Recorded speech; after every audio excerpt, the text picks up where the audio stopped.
My name is Matthew Shield from BibleProtector.com, and today we're looking at Bibles. Here I have a 1611 edition, but is it a 1611 edition? No, it's really a remake of the 1611 edition. Do we use the 1611 edition? No, actually we use the text or version and translation made in 1611, but people don't use the 1611 edition usually because there's been changes in the editions of the King James Bible since 1611. Okay, we're going to look at that just a little bit. First of all, let's look at 1611. That's what it looks like on the front, and that's what it looked like on the inside. Now, you can't see it here, but the spelling of words has changed since 1611, and that's why we are using a more updated or modern edition of the King James Bible. This is a 1769. When people say they're using a 1769, that's not correct. We're not using a 1769 edition today. We're using editions based on the editing that happened in 1769. And people say, well, I'm using the 1769 Cambridge edition. Well, no, the editing was done at Oxford, not Cambridge. And what we see is that the Bibles we have today don't look the same as what they look like back in 1769, and there are spelling differences, there are tiny variations. So what's happened since?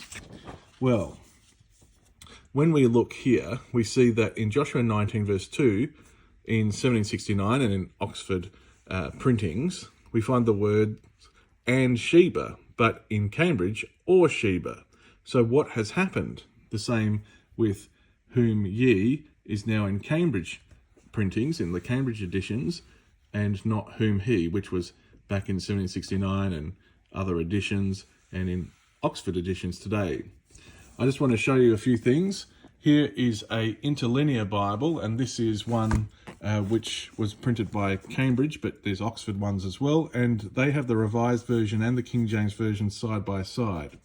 And this is a Cambridge edition, so the wording of this Cambridge edition is that of the Queen Victoria era or the 19th century. And so that has and Sheba and whom he. But something has happened. Now, this is another example from 1910 of a Bible. This is a Piker Bible. And as we see here, small Piker. And it also has those old readings from Cambridge, small Piker, as we see here, 1910. So something happened. Something happened where we see this change happening among others.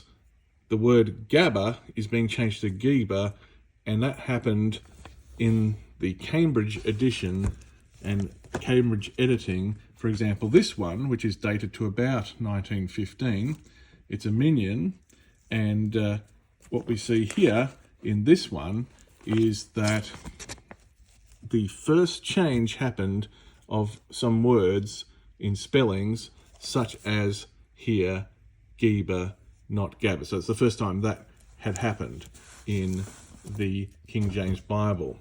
Here's another example of a small Piker with references, and again it has those sorts of changes in it. But there is one little thing different that makes these not yet pure Cambridge edition, because those changes, they were all good, but they missed at least one place in those printings, and that's in Mark chapter 1 verse 12, which still had the word spirit lowercase. Well, we know that in the 1920s, just after those ones were printed, that change did take place, and we find it in the Cameo here and in other such Bibles from the 1920s. And this is one of my favourite Bibles. This particular one is a Cameo, and I got that a long time ago when I was a younger Christian. And if you want to find out more about the King James Bible and about editions, you can look on my website, and there's a book there that explains about different editions, and I list some of my favourite editions, such as this Cameo, and I really like it. It's 1938 Cameo, this one, and as we see here, it's a Cameo references, but it's such a beautiful Bible, beautiful typeface, and there's others like it, such as you know, turquoises and other such Bibles, and of course more recently printed ones from Cambridge, which are pure Cambridge editions as well. So check out my website, bibleprotector.com.